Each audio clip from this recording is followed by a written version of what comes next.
Video के अंदर हम बात करने वाले हैं एक बहुत ही इम्पॉर्टेंट टॉपिक के बारे में, जो कि है ऑब्जेक्ट्स। और अगर आपने पहले से कोई ऑब्जेक्ट ओरिएंटेड लैंग्वेज पढ़ रखी है जैसे कि सी प्लस प्लस या जावा, तो आपको ये सारी चीज़ें थोड़ी सी सिंपल लगेगी। बट ध्यान से देखना, क्योंकि यार यहाँ पे उन लैंग्वेजेस से टॉपिक्स जो है वो थोड़े से अलग होते हैं। मतलब यहाँ पे जैसे कि सारे वेरिएबल्स एक ऑब्जेक्ट है, जो कि आपको समझना बहुत ज़रूरी है। और ये कंफ्यूजिंग भी होते हैं बाद में, अगर आप ये चीज़ें देखोगे तो आपको बहुत कंफ्यूजन होगा। इसलिए इस वीडियो को ध्यान से देखना। जावास्क्रिप्ट के ऑब्जेक्ट्स को हम अच्छी तरह से पढ़ने वाले हैं, बहुत ही सिंपल तरीके से। स्टार्ट करते हैं। अब सबसे पहली चीज यहाँ पे हम देख लेते हैं ऑब्जेक्ट होता क्या है। तो बेसिकली जावास्क्रिप्ट के ऑब्जेक्ट्स को हम कहेंगे की वैल्यू के पेयर्स को हम यहाँ पे स्टोर करवा रहे हैं। ठीक है, ऑब्जेक्ट्स का क्या यूज है और क्यों हम इसको यूज करते हैं ये देख लेते हैं। तो बेसिकली मैं एक एग्जांपल से आपको ये सारी चीजें समझाऊंगा। तो यहाँ पे हम एग्जांपल ले रहे हैं एक कोर्स की ऐप का, जैसे कि आपने अपनी कक्षा की वेबसाइट देखी है तो उसमें बहुत सारे कोर्सेज हमने डाले। तो उन कोर्सेज को जब हम दिखाते हैं तो एक ऑब्जेक्ट ही वहीं पे आता है, जो आपको हर कोर्स का एक हमने ऑब्जेक्ट बनाया है जो आपको दिखता है। और वो दिखता बहुत अलग तरीके से, क्योंकि हम फ्रंट एंड में अलग अलग लैंग्वेजेस का यूज कर सकते हैं। तो वो सारी चीजें हम नहीं देखेंगे, बट हम कोर कॉन्सेप्ट देख रहे हैं जो कि ऑब्जेक्ट।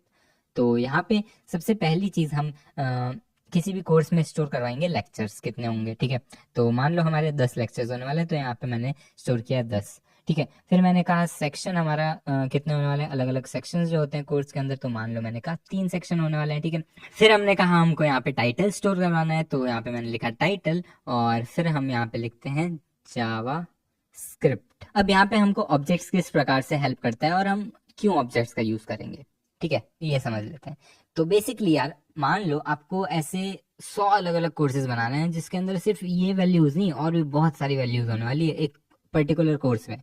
ठीक है, तो अब आपको क्या करना पड़ेगा, आपको हर इस वेरिएबल को अलग अलग बार बार यहाँ पे रीयूज करना पड़ेगा। और ऑब्वियसली यार वेरिएबल्स के नाम सेम नहीं हो सकते हैं, इसलिए आपको वेरिएबल्स के नाम भी चेंज करने पड़ेंगे। तो आपको बहुत कोड को रिपीट करना पड़ेगा। ठीक है, जो कि बिल्कुल भी रिकमेंडेड नहीं होता है किसी भी प्रोग्रामिंग के अंदर। हम कभी रिकमेंड नहीं करते हैं कभी कोड को रीयूज करना। ठीक है, तो इसी के लिए हम यूज करेंगे ऑब्जेक्ट्स का। ठीक है, तो देखते हैं यार ऑब्जेक्ट्स कैसे डिक्लेयर करते हैं। हालांकि मैं आपको रेफरेंट टाइप्स के अंदर ऑलरेडी ऑब्जेक्ट्स बता चुका हूँ कैसे हम यूज करते हैं, बट फिर भी हम सारी चीजें पढ़ रहे हैं तो एक बार फिर से देख लेते हैं। तो मैंने यहाँ पे एक कांस्टेंट वेरिएबल डिक्लेयर किया है, जिसका नाम मैं रख रहा हूँ यहाँ पे कोर्स, और उसके अंदर हम कर्ली ब्रेसेस में की वैल्यू पेयर्स को स्टोर करवाएंगे। ठीक है, तो सबसे पहली चीज यहाँ पे मैं लेक्चर्स को के इस प्रॉपर्टी को डिक्लेयर कर देता हूँ। अब मैं यहाँ पे इसको प्रॉपर्टी कह रहा हूँ, क्यों? क्योंकि यहाँ पे ये जो कोर्स है उसके अंदर के जो वेरिएबल्स या फिर मैं कीज कहूँ उसको हम प्रॉपर्टी कहते हैं। ठीक है, तो जैसे कि सेक्शन को मैं यहाँ पे लिख रहा हूँ, तो मैं कहूंगा कि ये कोर्स जो ऑब्जेक्ट है उसके अंदर एक प्रॉपर्टी है सेक्शन, और उसके अंदर हमने वैल्यू लिखी है 3। ठीक है, और ध्यान रखना यार ऊपर वेरिएबल में मैंने इज इक्वल टू लगाया और यहाँ पे कॉलन। ठीक है, और हर वेरिएबल को यहाँ पे डिफ्रेंशिएट करने के लिए हम सेमी कॉलन्स का यूज करते थे, लेकिन ऑब्जेक्ट्स में चीजें अलग है, यहाँ पे हम कॉमा का यूज कर रहे होंगे। ठीक है, तो यहाँ पे भी मैंने लिखा कॉमा, और नेक्स्ट चीज आती है हमारी टाइटल, और उसमें मैंने लिखा जावास्क्रिप्ट। ठीक है, अब नेक्स्ट चीज क्या है, तो बेसिकली हर ऑब्जेक्ट के अंदर हम अलग अलग ऑब्जेक्ट्स को भी स्टोर करवा सकते हैं। तो चलिए देखते हैं वो कैसे कर सकते हैं। तो मान लो यहाँ पे हमको नोट्स स्टोर करवाने हैं, तो मैंने यहाँ पे एक ऑब्जेक्ट बनाया, इस ऑब्जेक्ट के अंदर ही, जिसे हम नेस्टिंग कहेंगे, है ना। कभी भी हम एक चीज के अंदर दूसरी चीज कर रहे होते हैं तो उसको हम नेस्टिंग कहते हैं प्रोग्रामिंग की लैंग्वेज के अंदर। ठीक है, तो नेक्स्ट चीज है हमको इसके अंदर कोई प्रॉपर्टी हमको यहाँ पे डिक्लेयर करनी है। ठीक है, तो यहाँ पे मैंने लिखा इंट्रोडक्शन, और उसके बाद में मैंने लिखा welcome to JS course. Okay, तो यहाँ पे हमने एक और ऑब्जेक्ट बना दिया इस ऑब्जेक्ट के अंदर। अब एक और चीज रहती है हमारी फंक्शन। तो यहाँ पे मैं एक बार आपको फंक्शन बना के बताता हूँ। नॉर्मली हम फंक्शन कैसे बनाते हैं, यहाँ पे हम फंक्शन बनाते हैं फंक्शन कीवर्ड लिख के, और उसके बाद में हम एनरोल नाम का यहाँ पे फंक्शन का नाम दे रहे हैं। और ये फंक्शन क्या करेगा, तो बेसिकली इस फंक्शन का काम है कि कोर्स में यूजर को एनरोल करना। ठीक है, तो यूजर जैसे इस फंक्शन को यूज करेगा किसी भी तरीके से, तो यहाँ पे कंसोल लॉग हम करवा देंगे क्या, यू आर सक्सेसफुली एनरोल्ड। ठीक है, अब यहाँ पे ये जो फंक्शन है उसको हम ऑब्जेक्ट्स के अंदर भी यूज कर सकते हैं। कैसे, चलिए देखते हैं। अब ऑब्जेक्ट्स के अंदर जब हम फंक्शन को यूज कर रहे होंगे तो फिर से यार हमारे जैसे वेरिएबल्स को हमने यहाँ पे यूज किया तो हमने कहा था प्रॉपर्टी, उसी तरह से यहाँ पे हम कहेंगे, क्या कहेंगे, मेथड। ठीक है, तो यहाँ पे मैं लिख रहा हूँ एनरोल और उसके बाद में यहाँ पे मैंने लिखा है पैरेंथेसिस और फिर इन पैरेंथेसिस के बाद में कर्ली ब्रेसेस और उसके अंदर हमारा सेम यही वाला कोड। ठीक है, तो मैं इसको यहाँ पे कॉपी किया, यहाँ पे मैंने पेस्ट किया और यहाँ पे आप देख सकते हो सारी चीजें सही से वर्क कर रही है। ठीक है, अब यहाँ पे जो हमने ये ऑब्जेक्ट बनाया है, इसको अब बनाने के और अलग अलग तरीके होते हैं जिसको हम अभी डिस्कस करेंगे, जिसकी वजह से ये जो रीयूजेबिलिटी है वो बढ़ जाएगी। तो चलिए देखते हैं। तो यहाँ पे मैंने गो लाइव पे क्लिक कर रखा है और यहाँ पे आप कंसोल देख सकते हो जिसके अंदर हमारा आउटपुट आएगा। ठीक है, तो अब हम इस मेथड को कॉल करेंगे और किसी भी ऑब्जेक्ट के मेथड को या फिर हमको प्रॉपर्टी को एक्सेस करना होता है तो हम कोर्स यानी हमारा ऑब्जेक्ट का नाम फिर डॉट लगा के उस जो भी प्रॉपर्टी या मेथड है उसका नाम लिखेंगे। ठीक है, तो पहले मैं आपको एनरोल मेथड को कॉल करवा के दिखा देता हूँ। तो यहाँ पे मैंने एनरोल लिखा, फिर मैंने यहाँ पे पैरेंथेसिस लगाई और जैसे ही मैंने सेव किया आप यहाँ पे देख सकते हो यू आर सक्सेसफुली एनरोल्ड हमको यहाँ पे दिख रहा है। ठीक है, अब इसी तरह से अगर हमको लेक्चर ये जो प्रॉपर्टी है उसे एक्सेस करना हो तो हम कॉन्सोल लॉग लिखते हैं और फिर से हमारा कोर्स डॉट टाइटल को एक बार हम एक्सेस करके देखते हैं। तो यहाँ पे आप देख सकते हो जावास्क्रिप्ट ये जो टाइटल है वो हमारा आउटपुट में आ रहा है। इसी तरह से यार आप पूरे ऑब्जेक्ट को भी कंसोल करवा सकते हो। तो यहाँ पे आप देख सकते हो हमारा पूरा ऑब्जेक्ट हमको कंसोल में दिख रहा है जिसमें इसकी प्रॉपर्टी, फंक्शन, सारी चीजें हमको दिख रही है। ठीक है, अब ऑब्जेक्ट के अंदर एक खास बात होती है कि इनका जो नेचर है वो डायनामिक होता है। मतलब हम रन टाइम में, मतलब हमारा जब कोड रन कर रहा होगा उसी बीच हम मतलब नए नए प्रॉपर्टीज को हम डिक्लेयर कर सकते हैं। एक बार मैं आपको करके दिखा देता हूँ। जैसे कि हमारे यहाँ पे कोर्स नाम का जो ऑब्जेक्ट है वो बन रखा है, तो अब हमको इसके अंदर कोई नई प्रॉपर्टी बनानी है तो हमको यहाँ पे लिखने की जरूरत नहीं है। हम सीधा यहीं पे कोर्स डॉट नई प्रॉपर्टी हम ले लेते हैं प्राइस। तो मैंने यहाँ पे लिखा प्राइस और इज इक्वल टू फिर हम लिख देते हैं 999। ठीक है, सेव किया और यहाँ पे हमारा ये जो कोर्स ऑब्जेक्ट है वो यहाँ पे प्राइस दिखा रहा है जो कि 999 मैंने अभी अभी लिखी है ना। तो ये जो ऑब्जेक्ट है वो डायनामिक नेचर में होते हैं और यहाँ पे आप देख सकते हैं यार हमने कॉन्स्ट यूज किया है। कॉन्स्ट का मतलब होता है यार हमारा जो वेरिएबल है वो कांस्टेंट रहता है, लेकिन फिर भी हमने जो प्राइस प्रॉपर्टी है उसको चेंज कर लिया। अगर मैं एक नॉर्मल वेरिएबल को कॉन्स्ट करता हूँ और फिर अगर मैं उसको चेंज करना चाहूंगा तो वो हमको एरर दे देगा, लेकिन ऑब्जेक्ट्स में वो नहीं होता है क्योंकि ऑब्जेक्ट जो है वो रेफरेंस डेटा टाइप है, ना कि एक प्रिमिटिव डेटा टाइप। तो उस वजह से हमारा जो रीडिक्लेरेशन है वो हो जाता है। ठीक है, तो यहाँ पे मैं एक बार आपको ऐसे ही रैंडम टेक्स्ट लिख के सेव करके दिखाता हूँ। तो यहाँ पे आप देख सकते हो असाइनमेंट टू कांस्टेंट वेरिएबल का एरर हमको दिख रहा है क्योंकि हम कांस्टेंट वेरिएबल को रीडिक्लेयर नहीं कर सकते हैं। ठीक है, तो फिर से मैं इसको पहले जैसा कर देता हूँ। तो आप समझ गए होंगे यार ऑब्जेक्ट्स कैसे डायनामिक नेचर के होते हैं। अब यार ये तो एक तरीका हमने देखा है ऑब्जेक्ट्स को डिक्लेयर करने का, लेकिन ये इतना एफिशिएंट तरीका नहीं है। क्यों? क्योंकि यार इसमें आपको अगर मान लो एक और नया ऑब्जेक्ट बनाना है तो आपको क्या करना पड़ेगा, आपको ये पूरा कोड जो है वो कॉपी करके नीचे पेस्ट करना होगा और फिर आपको इस वेरिएबल का नाम ऑफ कोर्स दूसरा रखना होगा। तो यहाँ पे मैंने लिखा कोर्स 2 और फिर आपको अंदर की प्रॉपर्टीज को भी चेंज करना होगा, जो कि यार कोडिंग का एक जो मेन कॉन्सेप्ट होता है जो कि होता है डोंट रिपीट योरसेल्फ, उसको वायलेट कर रहा है। मतलब हम बार बार हमारे कोड को रिपीट कर रहे हैं जो कि हमको नहीं करना होता है। ठीक है, तो इस वजह से यार ये जो चीज है वो इतनी एफिशिएंट नहीं है। तो हम दूसरे तरीके भी अभी देखेंगे। अब इसको मैं एक बार फिर से हटा देता हूँ और एक बार आपको दूसरे तरीके बता देते हैं। ठीक है, तो दूसरा क्या तरीका होता है, तो बेसिकली हम फैक्ट्री फंक्शन या फिर कंस्ट्रक्टर फंक्शंस बना सकते हैं और वो हमारी मदद करेंगे नए नए ऑब्जेक्ट्स को बनाने में। ठीक है, तो चलिए देखते हैं कैसे कर सकते हैं। इसको मैं एक बार डिलीट कर देता हूँ और इसको हम कर लेते हैं कॉमेंट और उससे पहले मैं इसे कॉपी कर रहा हूँ। ठीक है, तो मैंने इसे कॉपी किया, इसको हमने कर लिया कमेंट और अब हम नीचे आते हैं। फिर यहाँ पे मैं लिख रहा हूँ फैक्ट्री फंक्शन। ठीक है, सबसे पहले हम फैक्ट्री फंक्शन देखते हैं। तो फैक्ट्री फंक्शन यार बेसिकली नॉर्मल फंक्शन की तरह ही होते हैं। तो यहाँ पे मैंने लिखा फंक्शन और फिर फंक्शन का नाम है हमारा क्रिएट कोर्स और इसके अंदर हम इसको पेस्ट कर लेंगे जो कि हमने पहले ऑब्जेक्ट बनाया था उसको। और बाद में हमको यार ये जो फंक्शन है वो कुछ रिटर्न करके देगा। तो रिटर्न क्या करेगा, बेसिकली ये जो हमारा ऑब्जेक्ट जो हमने बनाया है हम इसी को रिटर्न करवा लेंगे। ठीक है, तो जैसे मैं इसको रिटर्न करवाऊंगा तो बेसिकली जिस भी वेरिएबल के अंदर हम इस फंक्शन को यूज करेंगे वो उसके अंदर इस ऑब्जेक्ट को पास कर देगा। ठीक है, तो एक बार यूज करके देखते हैं। तो यहाँ पे मैं फिर से बना रहा हूँ const course is equals to create course. ठीक है, अब इसको सेव करते हैं और फिर हम इसको वापस पहले की तरह यूज करके देख लेते हैं। तो यहाँ पे मैंने लिखा कोर्स डॉट एनरोल, और जैसे ही मैं इसे सेव करूंगा आप यहाँ पे देख सकते हो हमारा ऑब्जेक्ट जो है वो इस फैक्ट्री फंक्शन की मदद से बन गया है।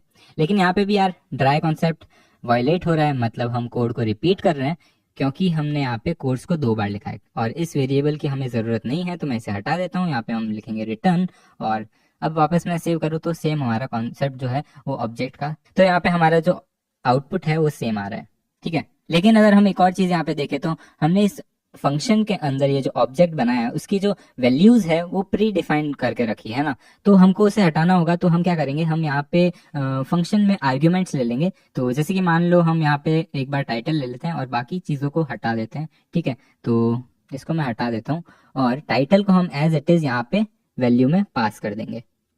तो अब जैसे ही आप यहाँ पे टाइटल पास करोगे वो टाइटल यहाँ पे आपको दिख जाएगा। एक बार मैं बिना पास किए आपको दिखाता हूँ कैसा ये लग रहा है। तो हम यहाँ पे पूरा जो हमारा कोर्स ऑब्जेक्ट है इसी को कंसोल करवा लेते हैं। तो यहाँ पे आप देख सकते हो टाइटल जो है वो अभी अनडिफाइंड है क्योंकि मैंने कुछ पास नहीं किया है ना। तो अब अगर मैं यहाँ पे जावास्क्रिप्ट लिखूँ तो आप यहाँ पे देख सकते हो आउटपुट में हमारा जावास्क्रिप्ट आ रहा है, ठीक है। तो ये यार काफी आसान तरीका है पिछले वाले तरीके से, है ना। अब इसी में यार एक और चीज होती है जो कि है कंस्ट्रक्टर फंक्शन, तो चलिए हम उसको भी देख लेते हैं। तो फिर से मैं इसे हटा देता हूँ एक बार और नीचे आ जाते हैं हम, और यहाँ पे हम लिखेंगे कंस्ट्रक्टर फंक्शन, और उसके बाद में कंस्ट्रक्टर फंक्शन जो है वो भी नॉर्मली हम फंक्शन जो कीवर्ड है उसी को यूज करके लिखते हैं। तो इसके अंदर एक चीज ध्यान रखना, यहाँ पे मैंने कैमल केस यूज किया है लेकिन यहाँ पे हम पास्कल केस का यूज करेंगे। अगर आपको याद नहीं है पास्कल केस तो मैंने आपको पिछले वीडियो में बताया था, जिसका नेमिंग कन्वेंशन जो है वो कैपिटल से स्टार्ट होता है। तो यहाँ पे आपको कोर्स लिखना होगा, ठीक है, और उसके बाद में हम हमारा जो आर्ग्यूमेंट है वो पास करवाएंगे और इसके अंदर हम हमारा जो कोड है वो लिख रहे होंगे, ठीक है। तो बेसिकली इसमें आपको क्या करना है, इसमें आपको दिस कीवर्ड का यूज करना है। अब दिस कीवर्ड क्या करता है पहले ये समझ लेते हैं। बेसिकली यार ये पॉइंट करता है इस फंक्शन को, और इस फंक्शन के अंदर जो हम प्रॉपर्टीज डिक्लेयर करने वाले हैं वो हम दिस डॉट ऐसे करके लिखेंगे। तो जैसे कि हमको दिस डॉट टाइटल लिखना है तो दिस डॉट टाइटल लिखा, और उसके बाद में हमारा जो टाइटल है वो भी हम आर्ग्यूमेंट में पास करवा लेंगे और फिर हम यहाँ पे ऐसे दे देंगे, ठीक है।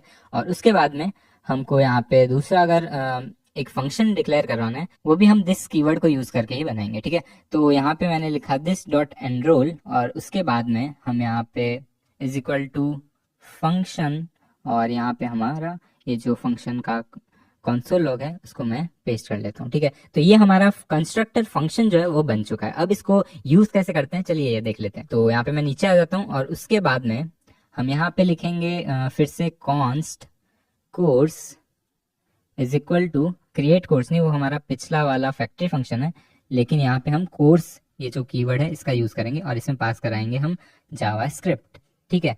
तो यहाँ पे ये जो हमने फंक्शन है उसको कॉल कर लिया, लेकिन हमको यहाँ पे एक नया कीवर्ड यूज करना होता है जो कि है न्यू। अब ये कीवर्ड क्या करता है, तो बेसिकली ये कीवर्ड एक पहले तो ऑब्जेक्ट बनाएगा, एम्प्टी ऑब्जेक्ट, और उसके बाद में ये जो दिस का रेफरेंस है वो आपका ये ऑब्जेक्ट है वो पॉइंट करेगा, और लास्ट में ये जो न्यू कीवर्ड है वो इस दिस को रिटर्न करवा लेगा इस कोर्स नाम के कांस्टेंट वेरिएबल के अंदर, और आपका जो ऑब्जेक्ट है वो बन जाएगा, ठीक है। तो अब एक बार मैं आपको यूज करके दिखा देता हूँ। तो जैसे मैंने लिखा यहाँ पे कोर्स डॉट एनरोल, और जैसे मैंने इसको कॉल किया यहाँ पे देख सकते हो सेम आपका जो आउटपुट है वो दिख रहा है ना। और ये हमने यूज किया है कंस्ट्रक्टर फंक्शन। अब इस फैक्ट्री फंक्शन और कंस्ट्रक्टर फंक्शन में क्या डिफरेंस है चलिए ये देख लेते हैं। तो सबसे पहली चीज यहाँ पे आती है नेमिंग कन्वेंशन, जो कि मैंने आपको बताया। यहाँ पे हमने कैमल केस यूज किया है क्योंकि हम नॉर्मली कोई भी फंक्शन या फिर वेरिएबल बनाते हैं जावास्क्रिप्ट में हम कैमल केस का ही यूज कर रहे होते हैं।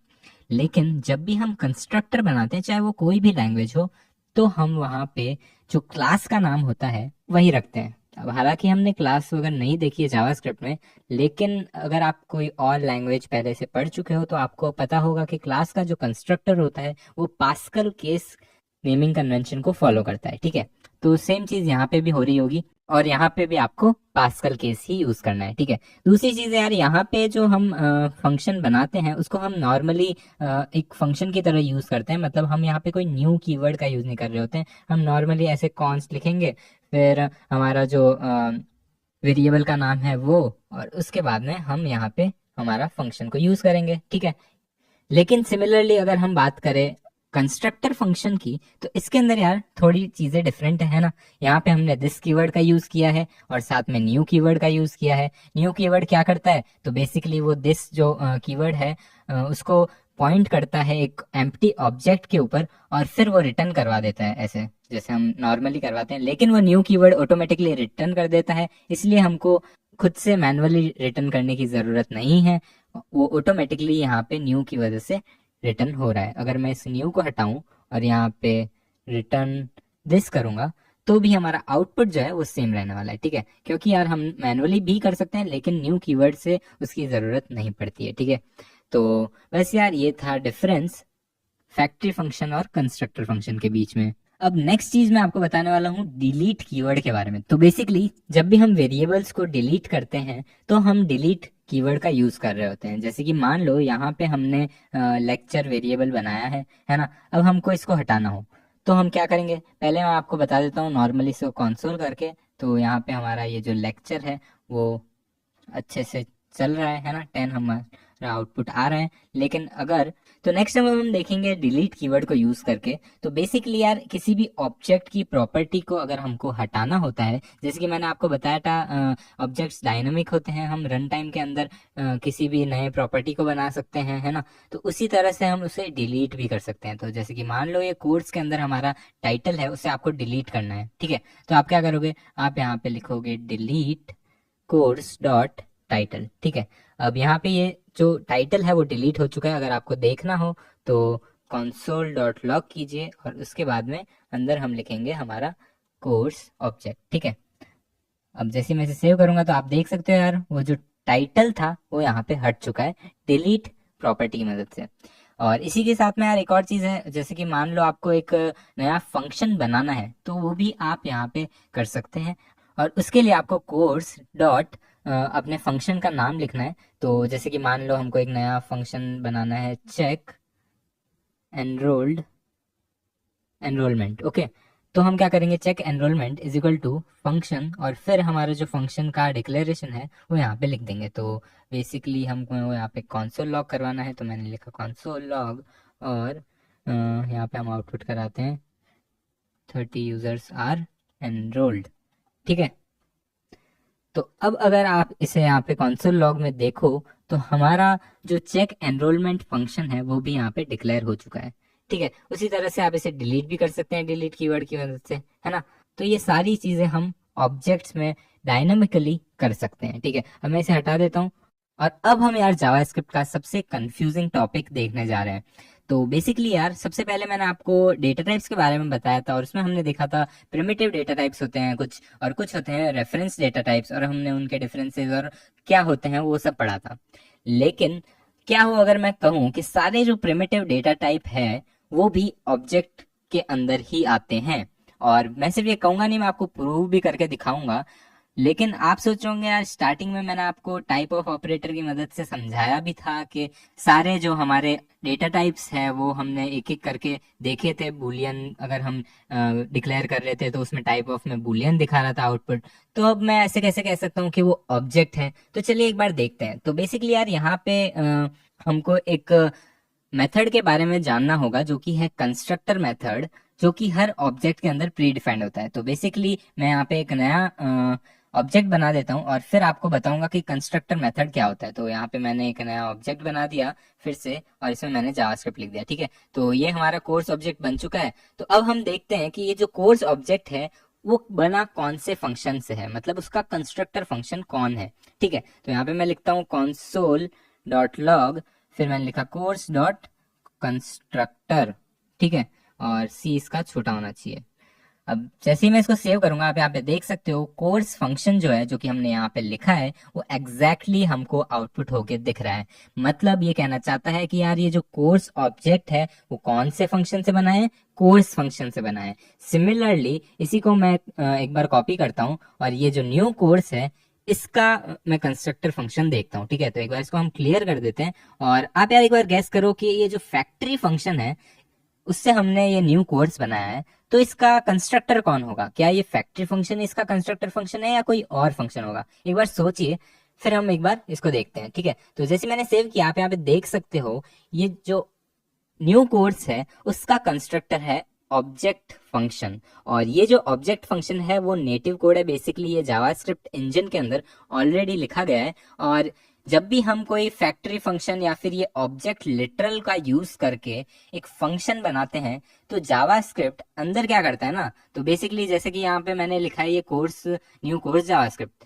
तो अगर हम const course is equal to ये लिखेंगे तो जावास्क्रिप्ट क्या करेगा, जावास्क्रिप्ट करेगा ऐसे कुछ, जावास्क्रिप्ट लिखेगा const course is equal to new object और फिर ये इंटरनली ये हो रहा होता है और बाहर हम ये लिखते हैं, इसीलिए हम इस चीज को लिटरल कहते हैं। सिमिलरली जब भी आप एक स्ट्रिंग बनाते हो, जैसे कि मान लो हमने यहाँ पे एक स्ट्रिंग बनाई है, ठीक है, तो ये जो स्ट्रिंग है वो एक स्ट्रिंग लिटरल है, इस चीज को हम कहेंगे स्ट्रिंग लिटरल। ये जो हमने इन्वर्टेड कॉमास लिए हैं उसको हम कहते हैं स्ट्रिंग लिटरल, और ये एक ऑब्जेक्ट बन जाएगा स्ट्रिंग का। अब इसको मैं प्रूव करके दिखाऊंगा आपको, तो इसके लिए एक बार मैं इन सब को हटा देता हूँ और इसको सेव करता हूँ। तो यहाँ पे आपको पता है कि ये जो कोर्स है वो हमने एक स्ट्रिंग बनाई है।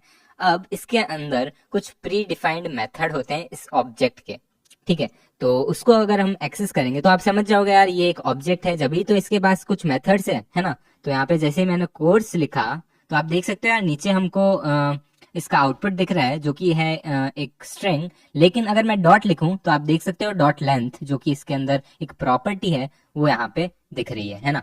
और इसी तरह से यार बहुत सारे अलग अलग प्रॉपर्टीज होते हैं और मेथड्स भी होते हैं, जैसे कि टू लोअर केस, तो इससे बेसिकली ये लोअर केस में कन्वर्ट हो जाता है, टू अपर केस होता है, और बहुत सारे मेथड्स और प्रॉपर्टीज स्ट्रिंग के अंदर प्री डिफाइंड होते हैं। लेकिन यार ये प्री डिफाइंड डेटा टाइप है तो ये रेफरेंस डेटा टाइप से डिफरेंट होंगे, मतलब इनके जो ऑब्जेक्ट्स है वो इम्यूटेबल है। इसका क्या मतलब है, तो बेसिकली तो जैसा कि मैंने आपको पहले बताया था कि ऑब्जेक्ट जो होते हैं वो डायनामिक नेचर के होते हैं, मतलब हम रन टाइम में उसके अंदर कुछ ना कुछ ऐड कर सकते हैं, वो म्यूटेबल होते हैं, है ना।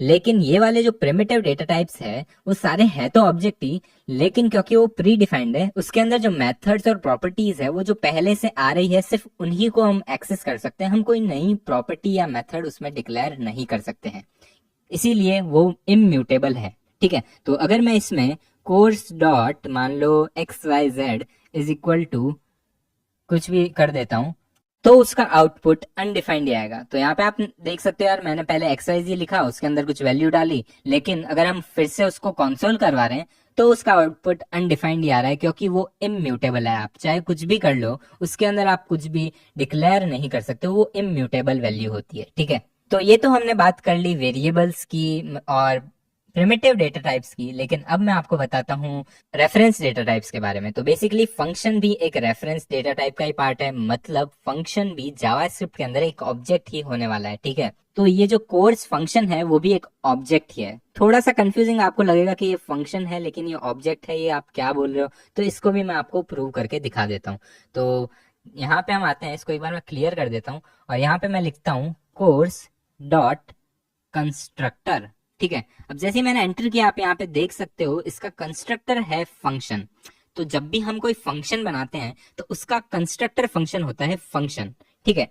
और ये भी एक जावास्क्रिप्ट इंजन का ही पार्ट है, तो ये नेटिव कोड हमको नहीं दिखेगा, है ना। और हम इसको यूज करके भी देख सकते हैं। तो जैसा कि मान लो इस फंक्शन मेथड को हमको यूज करके एक कंस्ट्रक्टर फंक्शन बनाना है और उससे हम एक ऑब्जेक्ट बनाने वाले हैं, ठीक है। तो उसके लिए हमको क्या करना होगा, उसके लिए हम यहाँ पे एक नया वेरिएबल बना देते हैं और ये जो वेरिएबल है वो एक कंस्ट्रक्टर फंक्शन होने वाला है, ठीक है। तो यहाँ पे मैंने लिखा है course is equal to, sorry course हमने ऑलरेडी बना रखा है, तो कोर्स -1 करते हैं हम और इज इक्वल टू न्यू, क्योंकि हम ये इस कंस्ट्रक्टर फंक्शन को यूज कर रहे हैं जिसका नाम है फंक्शन, ठीक है। और इसके अंदर जो फर्स्ट वैल्यू है वो क्या होने वाली है वो देख लेते हैं, ठीक है। तो सबसे पहले तो एक आर्ग्यूमेंट्स हमको इसके अंदर देने पड़ेंगे। तो सबसे पहला आर्ग्यूमेंट होने वाला है उस फंक्शन का जो भी आर्ग्यूमेंट हम देना चाहते हैं। तो बेसिकली इस केस में हमारा टाइटल जो है वो हमारा आर्ग्यूमेंट है पहला, और उसके बाद में उस फंक्शन का कोड। तो ये जो पूरा कोड है वो हमको एज इट इज यहाँ पे देना होगा, लेकिन हम इसको स्ट्रिंग में स्ट्रिंग लिटरल में नहीं डाल सकते, इसलिए हम टेम्पलेट लिटरल का यूज करेंगे। अभी हम क्या करेंगे, बैकटिक्स का यूज करेंगे। बैकटिक्स क्या है, तो एस्केप की आप देख रहे हो, उसके जस्ट नीचे एक आपको साइन दिख रहा होगा, उसे हम बैकटिक्स कहते हैं। तो उसको आप प्रेस कीजिए और उसके बाद में अपना जो कोड है वो आप एंटर करके पेस्ट कर लीजिए। ठीक है, अब बैकटिक्स के अंदर यार मल्टीपल लाइन के कोड एक्सेप्टेड है, इसलिए हम ऐसा कर पा रहे हैं। ठीक है, अब हम क्या करेंगे, अब हम इसको सेव करते हैं और ये बन चुका है हमारा फंक्शन। तो यहाँ हमने क्या किया है, एक कंस्ट्रक्टर फंक्शन बनाया है, जैसा हमने यहाँ पे कोर्स बनाया था। ठीक है, सेम चीज हमने यहाँ पे करी है। और ये जो आपने किया है ना, वो इंटरनली जावास्क्रिप्ट कुछ इस प्रकार से करता है। तो आपने ये लिख दिया, लेकिन बाद में जावास्क्रिप्ट इंजन में जब जाता है ये कोड, तो वो ऐसा कुछ करके आपका जो कोड है वो फंक्शन नाम के इस कंस्ट्रक्टर फंक्शन के अंदर पास करके एक कंस्ट्रक्टर फंक्शन बनाता है। थोड़ा सा कंफ्यूजिंग हो सकता है ये सुनने में, लेकिन यहाँ पे वर्ड्स पे मत जाना, आप समझो कि ये फंक्शन जो है वो एक कंस्ट्रक्टर फंक्शन है, ये खाली नाम है उस फंक्शन का, इसीलिए ये थोड़ा कंफ्यूजिंग लग रहा है। ठीक है, अब हमको क्या करना होगा, अब हम इस कंस्ट्रक्टर फंक्शन को यूज करते हैं। ठीक है, तो यहाँ पे मैं फिर से कॉन्स्ट course2 लिख देता हूँ और इसमें सी मैं छोटा लिख देता हूँ। और यहाँ पर हम क्या करेंगे, यहाँ पर हम लिखेंगे न्यू कोर्स -1। ठीक है, तो ये जो सेम हमारा जो कोर्स ऊपर हम डिक्लेयर कर रहे थे, उसी तरीके से हमने इसको डिक्लेयर कर दिया। और अब हम course2 डॉट एनरोल यूज करके देख लेते हैं। तो जैसे ही मैं इसको सेव करता हूँ, पहले इसको क्लियर किया, सेव किया, आप यहाँ पे देख सकते हो यू आर सक्सेसफुली एनरोल्ड हमारा चल रहा है। मतलब ये कोड एकदम आसानी से अच्छे से वर्क कर रहा है। ठीक है, अब ये तो हमने देख लिया कि फंक्शन भी एक ऑब्जेक्ट ही होता है ना। अब हम नेक्स्ट देखेंगे कि यार प्रिमिटिव डेटा टाइप और रेफरेंस डेटा टाइप में क्या डिफरेंस होता है। ठीक है, तो मैंने इस कोड को हटा दिया है और अब हम क्या करते हैं, अब हम एक नया वेरिएबल बनाएंगे यहाँ पे। तो मैंने यहाँ पे लिखा let number is equal to 10। ठीक है, और एक और यहाँ पे मैं नंबर बना देता हूँ, let number 2 is equal to number. ठीक है, और उसके बाद में हम क्या करेंगे, console log, और इस नंबर को यहाँ पे मैं कंसोल करवा देता हूँ। ठीक है, तो हमने इस नंबर को कर लिया, अब हम नंबर 2 को कर रहे हैं। अब मैंने जैसे ही सेव किया, यहाँ पे आउटपुट आ रहा है हमारा 10। अब यहाँ पे मैं आपको क्या दिखाना चाह रहा हूँ, तो बेसिकली आपने यहाँ पे नंबर सबसे पहले असाइन किया, उसकी वैल्यू थी 10। फिर यहाँ पे नंबर 2 असाइन किया और उसकी वैल्यू क्या रखी आपने, नंबर। लेकिन यहाँ पे जब आप इस वैल्यू को पास करते हो, तो बेसिकली आपने जो पिछला वेरिएबल यूज किया है उसकी जो वैल्यू थी अंदर 10, वो यहाँ पे पास हो रही है। वापस बोल रहा हूँ, पहले वाले में वैल्यू पास हुई है 10 क्योंकि आपने डायरेक्टली वैल्यू लिखी थी, लेकिन दूसरे में आपने एक वेरिएबल लिया है और उसकी वैल्यू यहाँ पे पास हो रही है। तो यहाँ पे पास बाय वैल्यू हो रहा है। ठीक है, मैं एक बार यहाँ पे अच्छे से आपको लिख के दिखा देता हूँ, पास बाय वैल्यू, इस चीज को हम कहते हैं पास बाय वैल्यू। ठीक है, और ये क्यों इंपॉर्टेंट है वो अभी आपको 2 मिनट में समझ में आ जाएगा। अब हम क्या करेंगे, अब हम यहाँ पे जाएंगे नंबर इज इक्वल टू 15 करते हैं, सेव करते हैं। अब बताओ यार इसका आउटपुट क्या आएगा। तो पहला आना चाहिए 15 और दूसरा आना चाहिए 10। ठीक है, अब जैसे ही मैंने इसको सेव किया, आप यहाँ पे देख सकते हो पहला आ रहा है 15 और दूसरा आ रहा है 10, जैसा कि हमने सोचा था। ठीक है, अब मैं नीचे आ जाता हूँ और मैं सेम चीज यहाँ पे फिर से करने वाला हूँ। और यहाँ पे पहले हम ऊपर लिख देते हैं, ऊपर हमने क्या यूज किया है, प्रिमिटिव डेटा टाइप। ठीक है, और यहाँ हम क्या यूज करेंगे, रेफरेंस डेटा टाइप। ठीक है, और यहाँ पे रेफरेंस डेटा टाइप में मैं ऑब्जेक्ट को यूज कर रहा हूँ। आप चाहे तो फंक्शन की मदद से भी देख सकते हो ये सेम चीज को करके, या फिर एरेज या कोई और रेफरेंस डेटा टाइप को भी यूज कर सकते हो, और मैं आपको वो भी यूज करके बताऊंगा, फंक्शन भी। तो पहले हम ऑब्जेक्ट से देख लेते हैं। तो यहाँ पे मैंने बनाया एक ऑब्जेक्ट और उसके अंदर मैंने डाली वैल्यू नंबर, और नंबर इज अ की, और प्रॉपर्टी में मैं डाल रहा हूँ यहाँ पर 10। ठीक है, और फिर मैं क्या करूंगा, यहाँ पे एक और ऑब्जेक्ट बना देता हूँ, let obj2 is equal to obj। ठीक है, उसके बाद में फिर से हम कंसोल लॉग करेंगे obj को और फिर obj2 को। ठीक है, अब जैसे मैंने सेव किया, यहाँ पे नंबर 10 दोनों के अंदर की वैल्यू पेयर हमको दिख रहे हैं। लेकिन यहाँ पे समझने वाली बात यह है कि इसके अंदर तो पास बाय वैल्यू हुआ, लेकिन यहाँ पे होता है पास बाय रेफरेंस। हाँ, यहाँ पे पास बाय वैल्यू नहीं होता है, यहाँ पे पास बाय रेफरेंस होता है। मतलब क्या है इसका? इसका मतलब ये है कि ये जो ऑब्जेक्ट है उसकी वैल्यू क्या है। एक ऑब्जेक्ट लिटरल से हमने कंस्ट्रक्टर फंक्शन यूज करके बनाया होगा, है ना। मैंने आपको बताया था कि यहाँ पे बैकएंड के अंदर एक ऑब्जेक्ट कंस्ट्रक्टर फंक्शन यूज होता है ना। तो ये चीज यहाँ पे हो रही है, और जैसी ये चीज होती है यहाँ पर मेमोरी के अंदर कुछ ऑब्जेक्ट बन चुका होगा और स्टोर हो चुका होगा। फिर जैसे ही आप दूसरे वेरिएबल को बनाओगे और उसके अंदर जब ऑब्जेक्ट पास करोगे, तो उसकी वैल्यू जो कि ये है एज इट इज पास नहीं होगी, बल्कि यहाँ पे क्या हो रहा था, जो 10 था वो एज इट इज पास हो रहा था। यहाँ पे ऐसा नहीं होगा, यहाँ पे उसकी जो मेमोरी लोकेशन है वो पास होती है। तो हर वेरिएबल की एक मेमोरी लोकेशन होती है जो कि हमको कहीं से मिलती नहीं है, लेकिन इंटरनली जावास्क्रिप्ट एक वेरिएबल को एक मेमोरी लोकेशन देगा और उसके अंदर ये वैल्यू डालेगा। ठीक है, तो ये जो वैल्यू है वो एक मेमोरी लोकेशन में है, और ये जो मेमोरी लोकेशन है वो इसके अंदर जा चुकी है।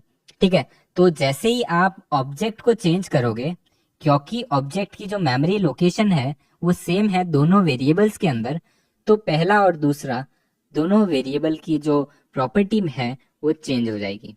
तो मैंने चेंज तो किया है खाली ओबीजे को, लेकिन OBJ2 भी चेंज हो जाएगा। तो जैसे ही मैं सेव करूंगा आपको अच्छे से समझ में आ जाएगा कि मैं क्या कहना चाह रहा हूँ। ठीक है, तो जैसे ही मैंने इसे सेव किया, आप यहाँ पे देख सकते हो दोनों का आउटपुट जो है वो 15 आ रहा है, जबकि मैंने चेंज किया है सिर्फ एक ही वेरिएबल को। ठीक है, तो ये था पास बाय वैल्यू और पास बाय रेफरेंस। ठीक है, आई होप आपको ये सारी चीजें समझ में आ रही होगी। अब बढ़ते हैं नेक्स्ट टॉपिक की तरफ, और उससे पहले मैं ये सारा कंसोल लॉग और ये हटा देता हूँ, है ना। और तो नेक्स्ट मैं आपको समझाने वाला हूँ यार, पास बाय वैल्यू कैसे कर सकते हैं हम किसी भी ऑब्जेक्ट के अंदर। ठीक है, तो सबसे पहले हम सबसे आसान तरीके से स्टार्ट करते हैं, और हम स्प्रेड ऑपरेटर का यूज करेंगे ऑब्जेक्ट को पास बाय वैल्यू से कॉपी करने के लिए। ठीक है, तो सबसे पहले तो मैं एक ऑब्जेक्ट बना देता हूँ नया, और यहाँ पे मैं वेरिएबल बना रहा हूँ कॉन्स्ट कोर्स, और इज इक्वल टू में हम लिखेंगे ये हमारा जो ऑब्जेक्ट यहाँ हमने पहले बनाया था इसी को मैं कॉपी करके यहाँ पे पेस्ट कर देता हूँ, और ये जो ऊपर की सारी वैल्यूज है इसको मैं कमेंट आउट कर देता हूँ। ठीक है, और इसके बाद में यार यहाँ पे आप टाइटल देख सकते हो, उसके अंदर आपको कुछ ना कुछ लिखना पड़ेगा, है ना। तो यहाँ पे मैंने लिखा फिर से जावास्क्रिप्ट, और अब हम इसको सेव कर देते हैं। तो यहाँ पे हमारा जो ऑब्जेक्ट है वो बन चुका है। अब हमको इसको क्लोन करना है, तो क्लोन करने के लिए यार नया वेरिएबल बनाते हैं नीचे, और उसके अंदर course1 लिख देते हैं, और उसके बाद में इसको हम कॉपी करेंगे, और उसके लिए यहाँ पे मैं फिर से ऑब्जेक्ट लिटरल का यूज कर रहा हूँ। ठीक है, और उसके बाद में आपको यहाँ पे क्या लिखना है, आपको लिखना है डॉट डॉट डॉट डॉट, और फिर आपका जो ऑब्जेक्ट है जिसको आपको कॉपी करना है उसका नाम। ठीक है, तो यहाँ से क्या हो रहा है बेसिकली, ये जो ऑब्जेक्ट है उसके अंदर की जितनी भी वैल्यू और पेयर्स है वो पूरे यहाँ पे एक एक करके बाहर आ जाते हैं, और सेम ऑर्डर में हमारे यहाँ पे कॉपी हो जाते हैं। ठीक है, तो एक बार इसको चेक करके देखते हैं। ठीक है, यहाँ पे मैंने लिखा कोर्स, और आप देख सकते हो जावास्क्रिप्ट हमको दिख रहा है। सिमिलरली अगर मैं course1 टाइप करूँ तो यहाँ पे भी आपको ऑब्जेक्ट दिख रहा है सेम टू सेम। और अगर मैं किसी एक की वैल्यू को चेंज करता हूँ तो फिर से देखते हैं क्या हमारी दूसरी वैल्यू भी चेंज होती है या नहीं। तो यहाँ पे मैंने course1 का जो टाइटल है वो कर दिया C++, और अब हम इसको सेव करके फिर से course1 टाइप करेंगे यहाँ पे, तो अब आप देख सकते हो C++ आ रहा है, और अगर मैंने कोर्स किया तो यहाँ पे जावास्क्रिप्ट आ रहा है। तो कुछ इस तरह से हम स्प्रेड ऑपरेटर का यूज करके इसको कॉपी करते हैं। अब नेक्स्ट एक और तरीका होता है, ऑब्जेक्ट डॉट असाइन करके एक मेथड है जो कि प्री डिफाइंड होता है जावास्क्रिप्ट इंजन के अंदर, तो हम उसका यूज करके देखेंगे। तो सिमिलरली हमारा जो ऑब्जेक्ट है वो 6 बना हुआ, हम इसको हटा देते हैं, और फिर से मैं कॉन्स्ट कोर्स लिख के इसके अंदर एक मेथड यूज करूंगा ऑब्जेक्ट डॉट असाइन, और इसके अंदर क्या डालना होता है, तो बेसिकली एक टारगेट और एक सोर्स डालना होगा। तो टारगेट में बेसिकली आप एम्प्टी ऑब्जेक्ट डालो, और उसके बाद में आपका जो ऑब्जेक्ट आपको कॉपी करना है वो। ठीक है, तो यहाँ पे हमने जो हमारा टारगेटेड ऑब्जेक्ट था वो डाल दिया है, जो कि एम्प्टी ऑब्जेक्ट है। बेसिकली ये जो ऑब्जेक्ट है वो स्टार्टिंग वाला ऑब्जेक्ट होगा, और उसके साथ में ये जुड़ जाएगा। और अगर आपको और ऑब्जेक्ट डालने हैं तो आप कॉमा करके जितने भी आपको ऑब्जेक्ट्स डालने हैं उतने ऑब्जेक्ट आप यहाँ पे लिख सकते हो, ठीक है। तो हमको खाली एक ही ऑब्जेक्ट को कॉपी करना है इसमें, तो हमने यहाँ पे ये जो कोर्स है वो लिख दिया। लेकिन ये जो कॉन्स्ट वेरिएबल का नाम है इसको मैं फिर से _1 कर देता हूँ और सेव करता हूँ, और इसको एक बार क्लियर करते हैं और फिर से वही सेम चीज़ करते हैं। तो यहाँ पे मैंने कोर्स लिखा और कोर्स 1 लिखा, तो हमारा यहाँ पे आ रहा है सेम वैल्यूज़। और अगर हम course1 डॉट टाइटल फिर से C++ कर देंगे तो हमारी जो वैल्यू है वो चेंज हो रही है ना। आप आसानी से देख सकते हो यार, कोर्स और कोर्स 1 में अगर मैं स्विच करता हूँ तो इनकी वैल्यूज जो है वो चेंज हो रही है। तो ये था दूसरा तरीका। अब एक और तरीका है वो जान लेते हैं। तो उसके लिए यार बेसिकली आपको फॉर लूप आने चाहिए। बेसिकली हम ऑब्जेक्ट के अंदर लूप कैसे करते हैं वो आना चाहिए, जो कि मैंने आपको शायद पिछली लूप्स वाली वीडियो के अंदर बताया था, लेकिन उस वक्त हमने ऑब्जेक्ट के बारे में नहीं पढ़ा था। इसलिए यार एक बार फिर से चलते हैं, देख लेते हैं यार कैसे हम लूप्स का यूज करते हैं ऑब्जेक्ट के अंदर। तो सबसे पहले तो मैं फॉर इन लूप का यूज करता हूँ। तो फॉर लेट की इन कोर्स, और फिर हम यहाँ पे नीचे कंसोल करवाते हैं, console.log की कॉमा कोर्स की। तो इससे बेसिकली की वैल्यू पेयर जो है वो हमारे आउटपुट हो जाएंगे। तो जैसे ही मैं इसे सेव करता हूँ, एक बार मैं इसको क्लीन कर देता हूँ, और अब जैसे ही मैं इसे सेव करूंगा आप यहाँ पे देख सकते हो टाइटल, जावास्क्रिप्ट और एनरोल, और वो जो फंक्शन है वो पूरा हमको यहाँ पे दिख रहा है। तो ये था फॉर इन लूप। और इसके अंदर क्या हो रहा है, बेसिकली आपका जो की वेरिएबल है वो हर की पे जाएगा, और उसके बाद में यहाँ पे मैंने लिखा है कोर्स और ब्रैकेट के अंदर की।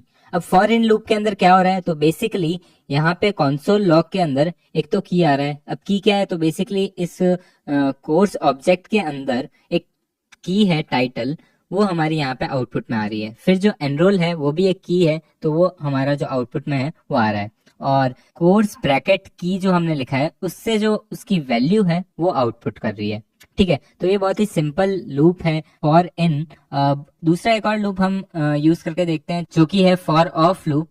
तो यहाँ पे मैं लिखता हूँ लेट वैल्यू ऑफ, और यहाँ पे फिर से आपको ऑब्जेक्ट का एक मेथड यूज करना पड़ेगा जो कि है वैल्यूज, और उसके अंदर आपको सॉरी ऑब्जेक्ट डॉट कीज आएगा। यहाँ पे वैल्यूज से एक्चुअली उनकी वैल्यूज आ जाती है, यहाँ पे ऑब्जेक्ट डॉट कीज लिखेंगे ताकि हर ऑब्जेक्ट की यहाँ पे की जो है वो हमको मिल जाए। और यहाँ पे मैं कोर्स लिख देता हूँ, और यहाँ पे भी हम की कर देते हैं क्योंकि हमको की चाहिए हाल फिलहाल।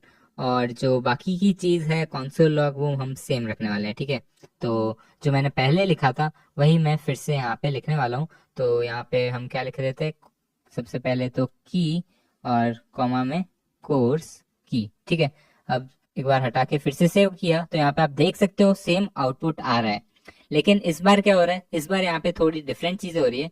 यहाँ पे ऑब्जेक्ट डॉट कीज है, वो हमको कीज का पूरा एक एरे बना के देता है। अब एरे आपको अगर नहीं पता तो आने वाले वीडियो में आपको बताऊंगा, लेकिन ये बेसिकली आपको क्या आउटपुट करेगा, कुछ इस तरह से इसका आउटपुट आने वाला है। तो सबसे पहला यहाँ पे टाइटल है वो, और दूसरा जो है एनरोल, वो यहाँ पे आउटपुट इसने किया। तो ये चीज यहाँ पे आउटपुट हो रही है। और क्योंकि फॉर ऑफ लूप जो है वो एरेस के लिए बना है, तो वो हर एक आइटम एरे का लूप करवाता है। और क्योंकि यहाँ पे पहला आइटम था टाइटल, तो वो चीज यहाँ पे आउटपुट हो गई, और उसके साथ में उसका जो ऑब्जेक्ट की वैल्यू थी वो भी हमारी यहाँ पे आउटपुट हो गई। तो कुछ इस तरीके से हम यार इन दोनों लूप्स का यूज कर सकते हैं। अब एक बार मैं आपको कॉपी करके दिखा देता हूँ लूप्स की मदद से हम कैसे कर सकते हैं। तो कुछ नहीं करना है हमको यार, बस यहाँ पर एक वेरिएबल बनाना है, const course _1 is equal to, और यहाँ पे हम एम्प्टी ऑब्जेक्ट रखेंगे, ठीक है। और फिर क्या करेंगे, हम हर वैल्यू जो यहाँ पे आउटपुट हो रही है उसको यहाँ पे हम इस course-1 जो हमने बनाया है वेरिएबल, इसके अंदर कॉपी कर देंगे, ठीक है। तो यहाँ पे आपको लिखना है की इज इक्वल टू कोर्स की। एक्चुअली यहाँ पे course_1 आएगा, ठीक है। course_1 की इज इक्वल टू कोर्स की, ठीक है। तो अब अगर मैं इसको कंसोल लॉग करूंगा तो आप देख सकते हो यार ये जो हमारा ऑब्जेक्ट है वो आ चुका है। या फिर हम कंसोल लॉग ना करें तो यहीं पे सीधा आके लिख सकते हैं। तो यहाँ पे मैंने लिखा कोर्स, यहाँ पे हमारा जो ऑब्जेक्ट है वो दिख रहा है, और course1 लिखा। तो भी हमारा जो ऑब्जेक्ट है वो दिख रहा है। ठीक है, तो बस यार इसी तरह से आप पिछला वाला अगर लूप को यूज करो तो भी आप कॉपी कर सकते हो। ठीक है, तो बस यार हमने अब सारी चीजें ऑब्जेक्ट के बारे में कवर कर ली है, और अगले वीडियो के अंदर हम पढ़ेंगे यार कुछ प्री डिफाइंड ऑब्जेक्ट जैसे कि मैथ, डेट एंड टाइम, और वो सारी चीजें हम अगली वीडियो में पढ़ेंगे। तो बस यार इस वीडियो को यहीं समाप्त करते हैं। अब मैं मिलूंगा आपसे अगले वीडियो में, तब तक के लिए see ya, have a great day, and I'll surely catch you guys in the next one.